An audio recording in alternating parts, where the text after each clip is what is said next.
Bonjour les abonnés, nous voici dans cette vidéo où que je vous présente le livre Ma vie sans gravité de Thomas Pesquet, édité aux éditions Flammarion. Le livre Ma vie sans gravité de Thomas Pesquet est une biographie, c'est même pas une biographie, c'est un récit de son aventure dans l'espace, ainsi qu'avant. Nous avons aussi une semi-biographie à la base. Oui, c'est une sorte de résumé. Vous voyez les logos de l'USA, son prix, 24 €, ça coûte cher. Les abonnés, je suis à la page 206, donc je n'ai pas fini cet ouvrage, donc ça va être exactement comme vous. Je vais quand même vous citer quelques passages que j'ai bien aimés, ce serait bien, et vous montrer ces photos.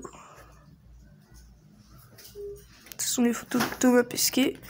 Pour l'instant, c'est des photos de lui étant jeune. Par exemple, là, c'est une photo au super-héros, donc c'est un établissement militaire de formation, donc ça ne sert à rien en fait. Là c'est quand il était pilote à Air France. Là c'est à Baïkonour, donc en fait oui vous voyez. Donc Baïkonour, attendez je vais vous montrer à peu près une vidéo de Baïkonour. Voilà des images si on tape une recherche internet de Baïkonour. Alors Baïkonour je pense que tout le monde connaît. C'est en fait c'est un centre spatial russe créé durant l'époque soviétique et c'est là que fut lancé le grand Youri Gagarin, premier homme à être allé dans l'espace. Youri Gagarin qu'on entendra d'ailleurs plusieurs fois dans son livre. Je vais vous montrer maintenant sur map comment c'est le cosmodrome de Baïkonour. On se reprend une fois que je vous montre.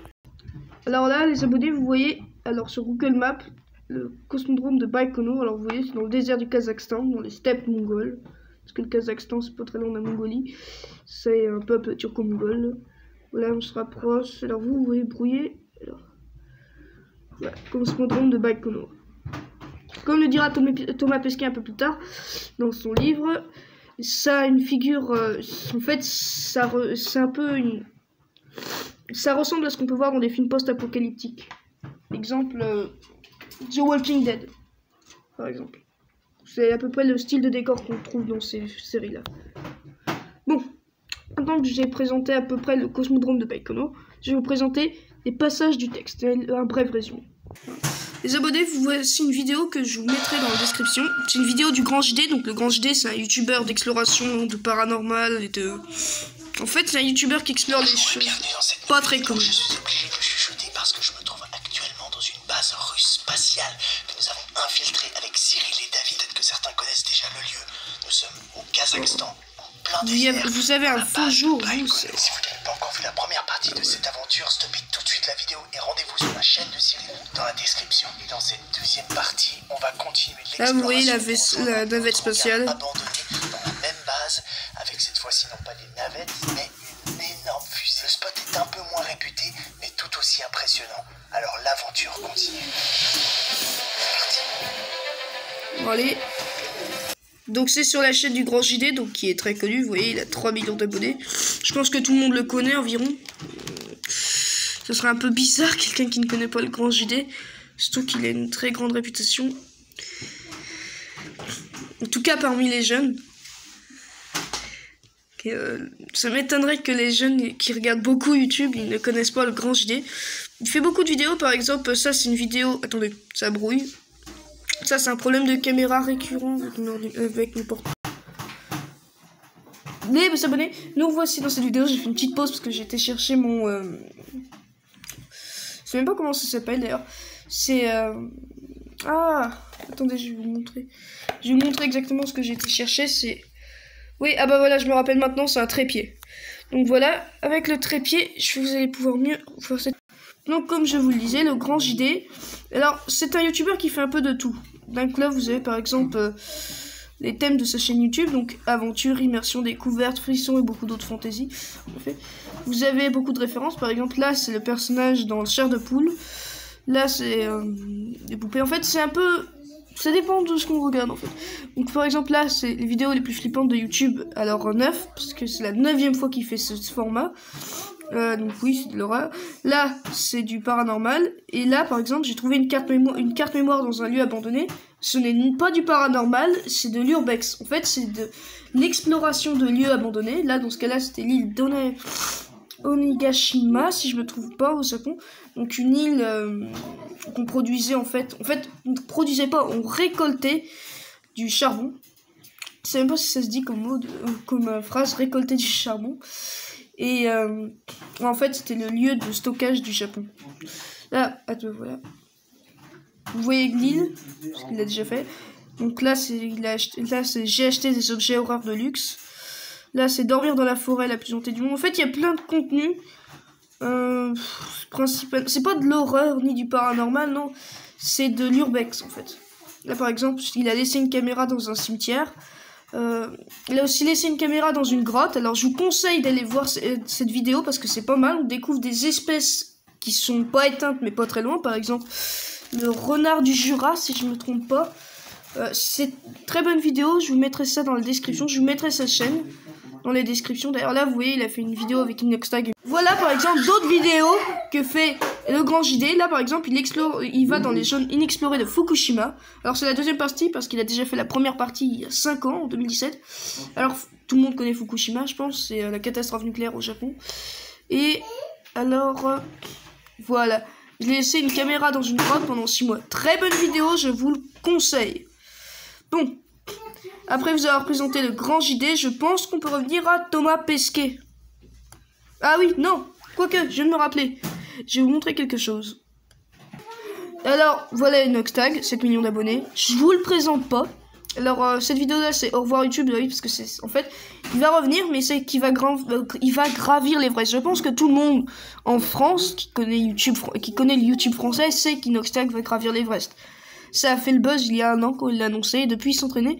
Et il est parti. Et ça, c'est son avant-dernière vidéo, même si en réalité ça aurait dû être cette dernière, c'est 48 heures pour sortir des backrooms. Faites Michou, Amine, Billy, le Grand JD et Matt. Le Grand JD, donc on voit là, sur la miniature, si je ne me trompe pas, ou là, en fait j'arrive pas à savoir exactement, mais je sais que là c'est Inoxtag, là c'est Michou, là c'est Mathieu. Participe à cette vidéo d'horreur. Alors, les backrooms, en fait, c'est une creepypasta, c'est une légende urbaine. Je n'ai pas envie de vous la présenter. Je vous conseille d'aller regarder cette vidéo que je vous mettrai dans la description. Et voilà, en fait. Pour vous dire, on voit par exemple à l'intérieur le créateur d'Internet. Alors oui, Internet a été créé par Paul Berners-Lee. Si je me trompe pas, c'est Paul Berners-Lee. Donc c'est un anglais. Alors par exemple, vous marquez... Attendez, vous le marquez juste pour que vous voyez comme ça. Paul... Je sais même pas si c'est Paul Berners. Alors, Lee. Ah, on va essayer. Ah bah non, c'était Tim Berners-Lee. Alors, c'est le créateur d'Internet. On va aller sur sa page Wikipédia. Maintenant, on va aller voir ses distinctions. Alors déjà, regardez. Il a travaillé pour tout ça. Il a eu ça comme distinction. Et surtout... Ah, vous voyez pas tout. Liste détail. Ah, voilà. Voilà toutes les distinctions qu'il a eues. Tout ça, c'est des prix. On a par exemple le prix de Princesse Asturie, donc c'est le plus prestigieux prix espagnol. On a le prix Electronica, on a le Kojiki japonais, bref, on a le prix japonais, la médaille Baudelaire, le Computer History Museum Fellow. Il a eu des doctorats, ça sert à rien de vous le mettre. Il a même comme titre honorifique le titre de Sir. Donc dans les pays anglophones, tout le monde connaît Sir, par exemple, Sir Winston Churchill. Donc tout le monde connaît Winston Churchill, je le présente pas. Voilà. C'est pour vous dire que le Grand JD est très connu. Et justement, allez voir le Grand JD. Inoxtag avec sa vidéo là, 48 heures dans les backrooms. Il en a fait aussi d'autres, 48 heures à survivre dans un bunker et 48 heures à survivre à une invasion zombie. Tout est lié. Je vous présente pas les théories parce qu'on pourrait en avoir pour 2 heures de théorie parce que ça a refoulé l'internet français. Cette vidéo sur les backrooms parce que ça liait toute l'histoire d'internet en fait. En fait, Inoxtag a tapé très fort là. Très fort même. Donc allez voir, je vous mettrai dans la description la vidéo des backrooms d'Inoxtag, la vidéo donc de la caméra dans la grotte. Il y a aussi la vidéo qui me laisse une caméra à Fukushima, je la mets. Et la vidéo voilà sur Baïkonour, parce que bien sûr à la base c'est une vidéo sur Thomas Pesquet et Baïkonour, c'est là où Thomas Pesquet est parti, c'est là où Gagarin est parti. Baïkonour, c'est un grand concept spatial humain. Hein, au Kazakhstan, mais en réalité, c'est une enclave russe. Bon, nous voilà de retour dans le livre de Thomas Pesquet. Voici d'autres photos. Alors, présente. Alors, oui, vous avez une qualité de merde là. C'est mon portable. Avec quoi je filme, c'est pas une caméra. Donc, voilà, regardez les photos comme vous pouvez. Je vais vous essayer de vous en légender. Par exemple, là, c'est un cours de sport, donc de natation au centre des astronautes européens à Cologne en hiver 2009. Là, c'est une mission de survie à Moscou en janvier 2012, bien sûr. Alors, il y a beaucoup de problèmes avec la Fédération de Russie ces derniers temps à cause de la guerre en Ukraine. Mais la Roscosmos, donc l'agence spatiale russe, et a toujours aidé depuis la création de l'ISS, je dis. Bien sûr, pas avant, parce qu'avant, c'était la guerre avec les Américains. Les programmes spatiaux du monde entier. Donc, c'est pour ça que là, vous avez une scène en Russie que vous voyez pas, bien sûr, parce que mon portable est nul. Vous voyez peut-être mieux, là. Donc, voici les photos. Alors, voilà le stage de survie en Russie, comme je disais. Là, c'est un concert des Shenanigans. Alors, le concert des Shenanigans, c'était le surnom de la promotion d'astronautes européens de Thomas Pesquet. Là, c'est juste une petite sortie relax. Là, c'est un autre stage de survie en Sardaigne, en Italie. Alors, qui devait survivre. Alors, il y a des passages, mais j'ai pas envie de vous spoiler le livre, en fait. Donc, rectification, je vous citerai aucun passage du livre. À part le fait que, pendant un moment, il parle de la vie extraterrestre et c'est très intéressant. Et aussi du SNES. Le SNES que je vais parler en fin de vidéo. Là, c'est la première fois que Thomas Pesquet est en apesanteur. Là, vous voyez le drapeau de notre belle République. Ici, c'est une expédition de spéléologie. Là, c'est en scaphandre au Johnson Space Center de la NASA aux États-Unis. Là, c'est tous les livres qu'il devait étudier. Alors, vous voyez une photo. Et tout était en russe. Donc, justement, c'était un peu n'importe quoi. Là, c'est incroyable, même maintenant, en utilisant le trépied, c'est encore brouillé. Comment la qualité est nulle sur mon portable, c'est incroyable. J'imagine pas au montage comment ça va être. Je reprends quand la qualité s'est remise. Donc voilà, de retour dans cette vidéo. Alors voilà, c'est le Pope qui officie. Donc le Pope, c'est lui, c'est un agent de l'église orthodoxe. Alors l'église orthodoxe est légèrement différente que la catholique, c'est qu'en fait il y a deux papes. En fait il y avait deux papes. T'avais le pape de Rome et le pape de Constantinople, actuel Istanbul en Turquie, qui était avant grec. Alors le pape de Grèce s'est détaché du pape de Rome. Il a pris le contrôle, il a fondé l'église orthodoxe.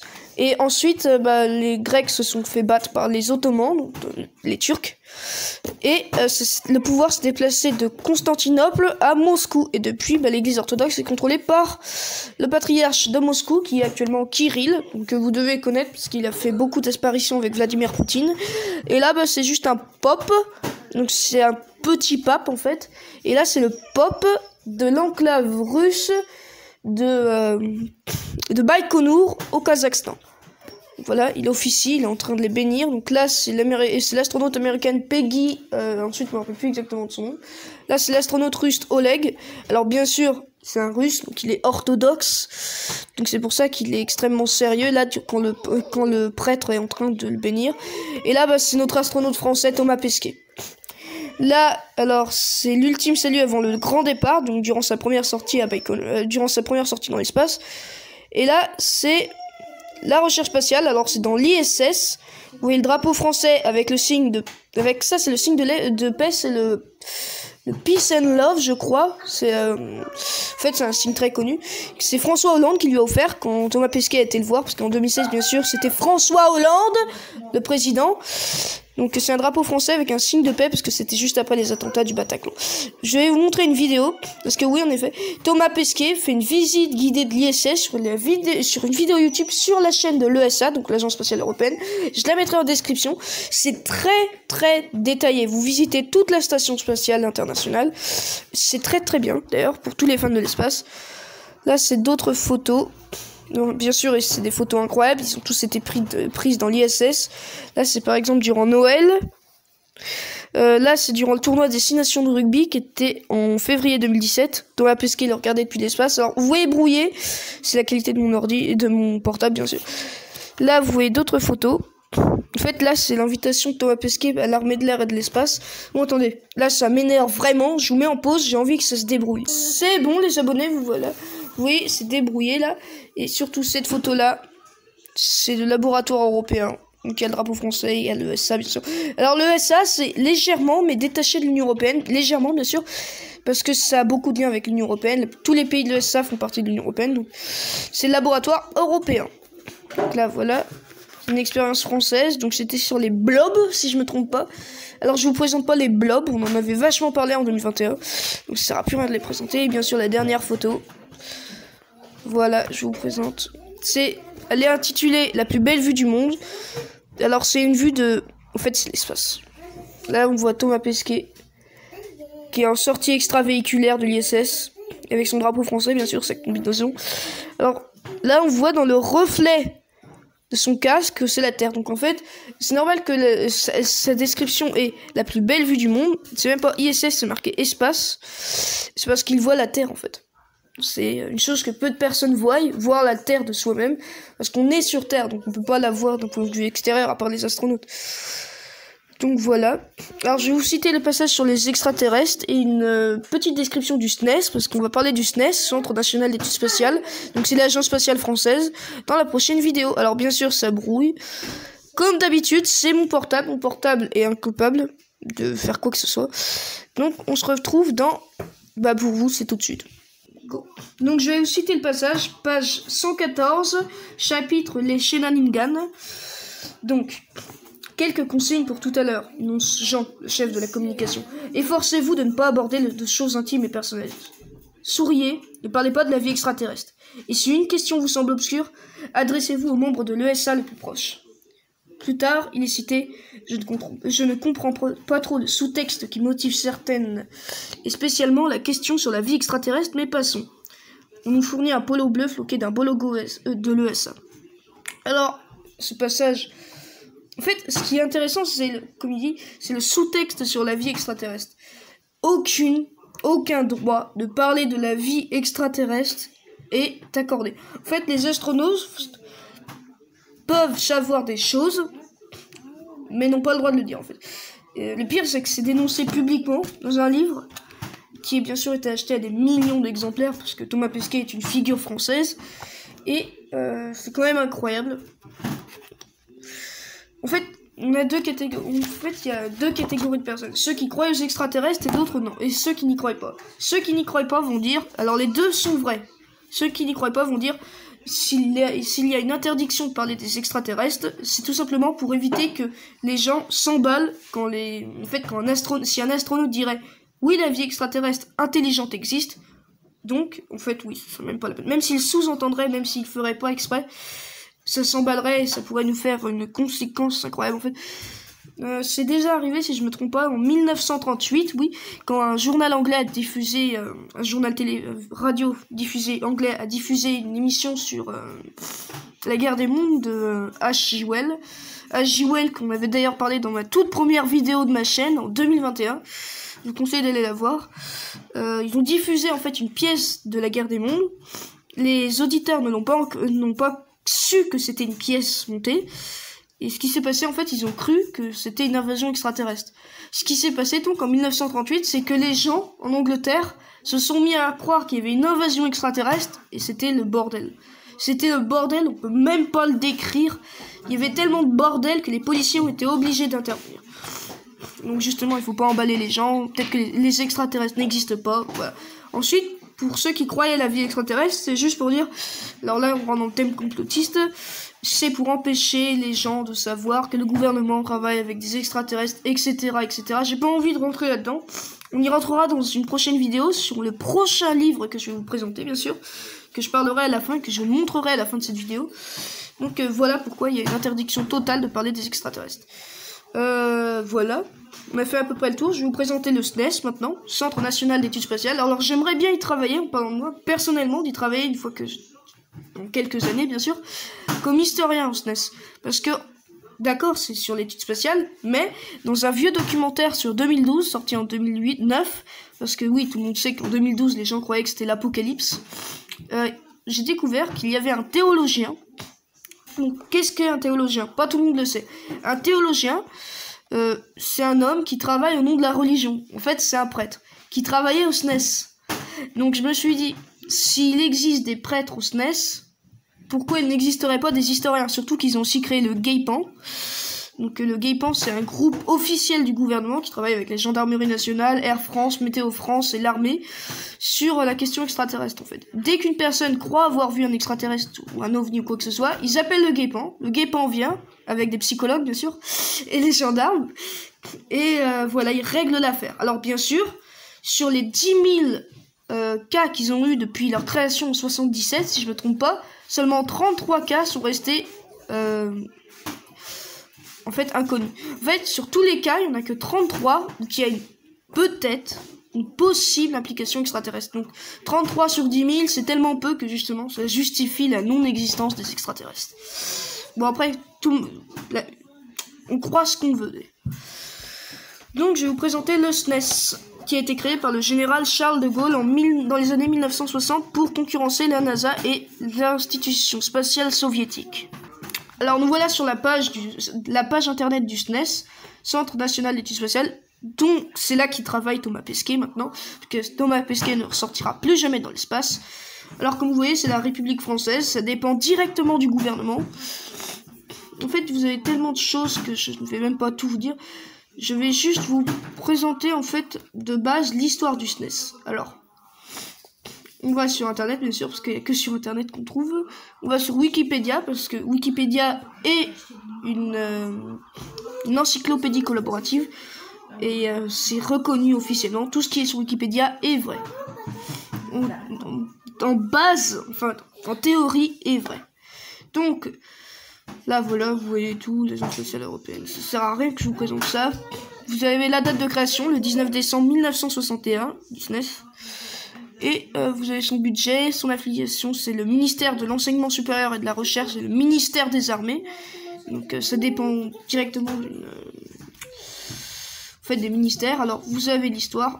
Donc c'est dès la fin de la Seconde Guerre mondiale. Les Alliés s'intéressent aux travaux réalisés par les Allemands sur les fusées. Et chaque pays s'efforce de collecter un maximum d'informations techniques et de s'adjoindre l'aide de techniciens allemands ayant travaillé sur les fusées. Les nazis étaient tellement avancés technologiquement aux autres que voilà, en fait, tous les alliés à la fin de la Seconde Guerre mondiale ont tout récupéré. Les missiles, c'est inventé par les nazis. Et donc justement, toute la recherche, alors, comment dire, les missiles V2, comme ils disent là, ont été inventés par les nazis. Et ensuite, on a remplacé la bombe à l'intérieur des missiles par des caméras et tout. C'est là qu'on a créé les fusées. En fait, ça vient des nazis. C'est comme la découverte de l'énergie nucléaire, ça vient des nazis. Et aussi le réacteur thermodynamique des avions de chasse, ça vient des nazis. Mais bien sûr, ils ont été battus, heureusement, à la fin de la guerre, et ça a été récupéré pour la bonne cause par les Alliés. Et leur technologie a permis à faire avancer l'humanité. Donc vous voyez, vous pouvez lire parce que ce n'est pas brouillé là. J'utilise le trépied. Je vous laisse lire quand même. De toute façon, vous pouvez mettre en pause pour lire. Voilà, voilà. Alors je vais vous présenter le GAYPAN. Alors vous voyez, vous avez le SNES. Je vais mettre directement le GAYPAN. Alors je viens de le chercher, donc normalement, voilà, GAYPAN SNES. Vous avez groupe d'études et informations sur les phénomènes aérospatiaux non identifiés. C'est la seule organisation gouvernementale du monde entier, donc c'est pur français, ça c'est bien, sur la recherche de cas d'OVNI, etc.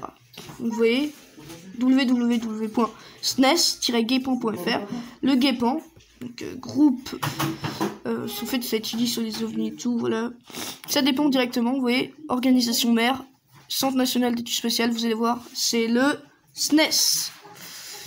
Donc voilà, faut arrêter de dire avec les extraterrestres et tout. C'est juste... Puis même s'ils existent, de toute façon, c'est... Comment dire, ils sont réglés par le gouvernement, en fait. Donc je vois même pas pourquoi il y a des gens qui sont complotistes et tout. Le gouvernement assure tout. Bon, bien sûr, on a un gouvernement pourri en France. Mais...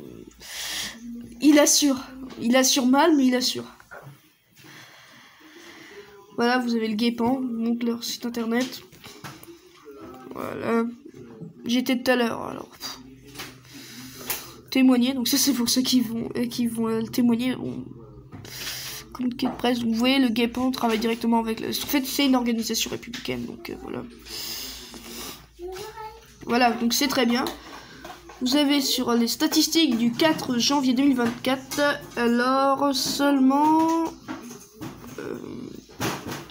100 cas, c'est un peu augmenté quand même, 100 cas de phénomènes non identifiés après l'enquête. C'est très peu sur les 3037 cas du Guépon l'année dernière, si je ne me trompe pas. Donc voilà, j'ai fait une petite présentation du SNES, créé par le général Charles de Gaulle pour concurrencer la NASA et tout, qui travaille actuellement à l'ESA. Le SNES, c'est là que travaille Thomas Pesquet. Alors, comme j'ai dit, je vous ai pas divulgué des contenus du livre parce que je n'ai pas envie de le divulguer, sûrement parce que je n'ai pas le droit, c'est sous droit d'auteur. C'est des copyright, comme on dit en anglais. Donc voilà, je ne vous ai pas divulgué, je vous ai juste diffusé le passage sur les extraterrestres parce que les extraterrestres, les gens sont fous quand on leur parle de ça. Je vais vous mettre une interview sur YouTube. Alors sur YouTube, je vais vous montrer 2 extraits. Alors c'est un interview de Thomas Pesquet qui parle de plein de choses. En fait, tout ce qu'il y a dans son livre, il redit dans son interview. Donc il parle de la vie extraterrestre et tout, de ce qu'il pense et tout. Et je vais vous montrer à peu près la vidéo de Thomas Pesquet quand il fait découvrir, il fait une visite guidée de l'ISS, la Station Spatiale Internationale. Alors c'est pas dur, mais Thomas Pesquet. Voilà. Là, vous voyez, à Lost Media. Thomas Pesquet fait visiter l'ISS avant son retour sur Terre, vous voyez direct. Voilà, son interview par Hugo Décrypte. Alors, 22 minutes d'interview, c'est énormément. Il y a plein de sujets qui sont abordés. Comment devenir astronaute, vous voyez 17 chapitres, je vais vous les montrer. Alors, comment devenir astronaute, la différence entre astronaute, cosmonaute et tout. C'est quoi les G, donc les gravités. C'est une instance gravitationnelle. Les horaires dans la station spatiale. Attendez, je vais là. Le sport dans la station, les recherches, l'élément le plus important. Les sorties hors de la station spatiale, le suivi psychologique, le contenu d'un scaphandre. Comment dormir, manger, se laver dans la station. Combien gagne un astronaute par mois. Alors, c'est 20 000 euros, si je ne me trompe pas, ou 30 000 euros. Le retour sur Terre. Et alors, si je ne me trompe pas, normalement, on a... là c'est pas marqué, on a le moment qui parle des extraterrestres, donc justement c'est bien. Oui. Hugo Décrypte a fait d'ailleurs une interview avec François Hollande, ce qu'il explique là.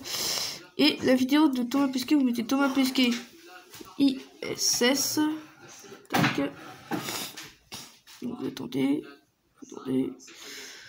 European Space Agency, ESA, donc ça c'est la vraie ESA, visite complète de la station spatiale avec Thomas. Je l'ai regardé, c'est trop bien. J'ai même mis un commentaire où que l'ESA m'a répondu, j'en ai fait une capture d'écran, je l'ai sorti, parce que c'est comme un autographe. Donc vous voyez là, vous voyez un petit extrait.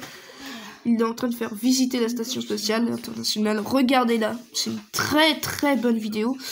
Et bah maintenant, je vais vous souhaiter... Non, je vais vous présenter le prochain livre. Alors, le prochain livre est... une histoire illustrée des ovnis de Adam Alsush Boardman, donc c'est un écrivain anglais. Alors dedans ils parlent du Ouija, des expériences ovnis, du projet MP4, de plein de trucs complotistes, du Guépant, des solutions rationnelles, irrationnelles. C'est un très bon livre pour tous les fans de l'espace en général, comme les livres de Thomas Pesquet. Donc je vous souhaite une très bonne journée, une très bonne soirée ou une très bonne nuit, ça dépend à l'heure où vous nous regardez.